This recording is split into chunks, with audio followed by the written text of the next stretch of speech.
Star Wars The Clone Wars has finally gotten the ending it's always deserved, providing us with some closure about the fates of our favourite clones. There were plenty of great clone moments in the final season, many of which exemplify elements of what The Clone Wars was truly about. In this video, we'll be looking at 5 such clone-centric moments, scenes that reminded us why we watched the show in the first place.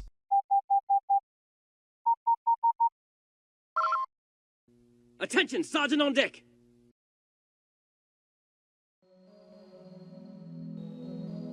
The Clone Wars wouldn't be the Clone Wars without some good old-fashioned carnage. War isn't pleasant, and this show rarely went all that long without reminding us of that fact. Maul's hallway scene at the end of the season lived up to the show's tradition of unexpectedly brutal sequences, and it might even take the cake as the most gruesome moment of the show. We've got decapitations, clones getting impaled on metal plating, and a particularly drawn out and unpleasant bit where a clone gets his arm cut off by a door. But sure, go on about how this is a kid's show.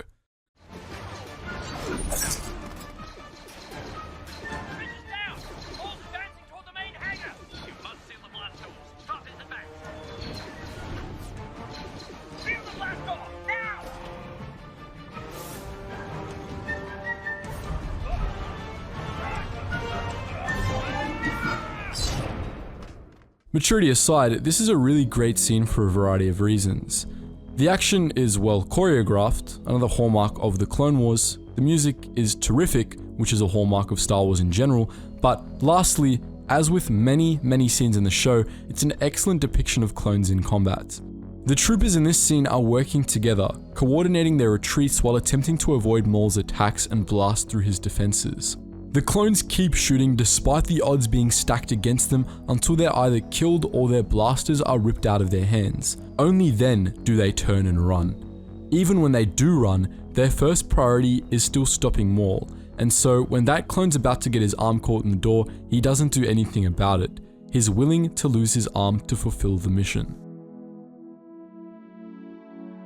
Star Wars The Clone Wars liked to work outside of the box, and The Bad Batch was perhaps the most recent example of this. The show wasn't afraid to dive into new territory and was constantly looking to tell its stories in new and exciting ways. The Bad Batch were another shaking up of the norm in a long line of similar plot elements. Their arrival scene perfectly captures the spirit of the squad, their peak chaotic good, a departure from the more orderly approach typically taken by clones in the series.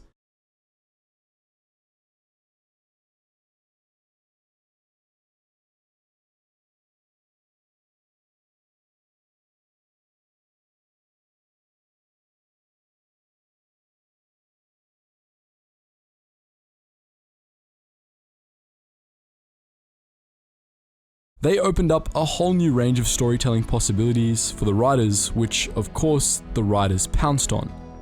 This scene was the start of that. From the very beginning, the Bad Batch shook up the daily order of the Grand Army of the Republic, and they would memorably take center stage from that point in the arc forward.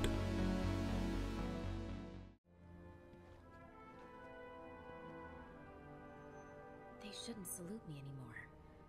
Not since I left the Order. It doesn't matter to them. It's a sign of respect.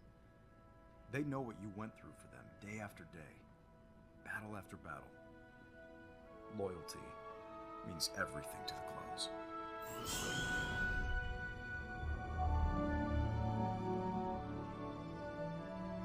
Company! Attention! Loyalty was a huge theme in the Clone Wars, especially for the clones. This scene was a very poignant reminder of that. Things like trust and loyalty were what mattered most to the clones, and if they believed that someone had earned theirs, they would continue to show it regardless of that person's military status.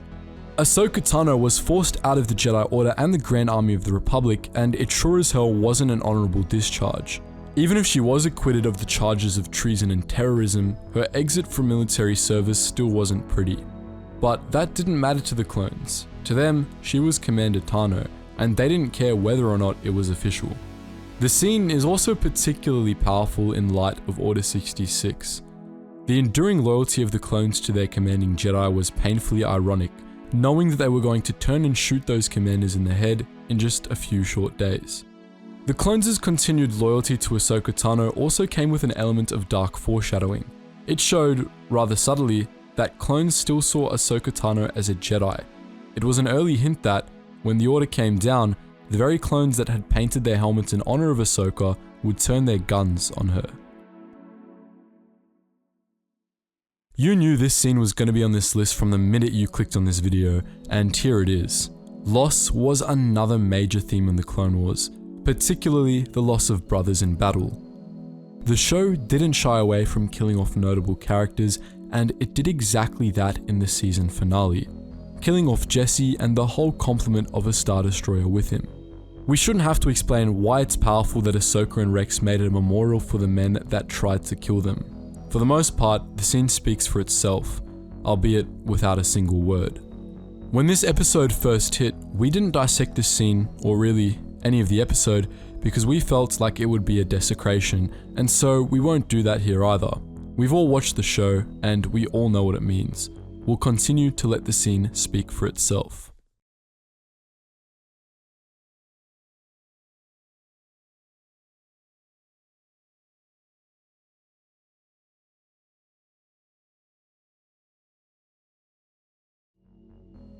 Brotherhood was a core theme of Star Wars: The Clone Wars, and the Bad Batch arc went to great lengths to hammer that point home. This scene in the barracks of Fort Anaxis, in which Rex and Cody remember their fallen brothers, is one of the best examples of this. Being the last ones left in what was once a much larger family is a painful thing, something most people are lucky enough to not have to understand. This scene conveys that pain without overstating it. Another trademark example of the Clone Wars teaching a complex lesson without overdoing it or losing subtlety. Time to move out. Fives. Echo. Before that, Heavy. There's so many troopers. Gone. Yeah. Regular folk don't understand. Sometimes in war, it's hard to be the one that survives. The scene is also a great look back on the show as a whole and how far the clones had come. It wasn't part of the original plan for the episode. It was added fairly late in production, probably to remind viewers who Echo and Domino Squad were, as if we needed reminding. It brings the audience back to the very start of the show when Rex and Cody first encountered the survivors of the Rishi base. Echo and Fives in particular started out practically as extras, as the sort of characters you would write off as faceless cannon fodder in the movies, but they turned into so much more. That was the Clone Wars' favourite little trick, and it added so much to the series. There are no extras in the real world. There weren't any in the Clone Wars either. So those are our top 5 clone moments from season 7, but what do you think? Are there any good scenes we missed? Are there enough for us to make a part 2? Let us know your favourite scenes in the comments section below. And just before you go guys, make sure you check out all those links in the description below if you want to join the main Geetsly's Discord and talk to myself and other Star Wars fans, or if you just want to play games with other Star Wars fans on our Gary's mod. All those links are in the description below. Anyways guys, as always, thank you so much for watching and I hope to see you in the next video.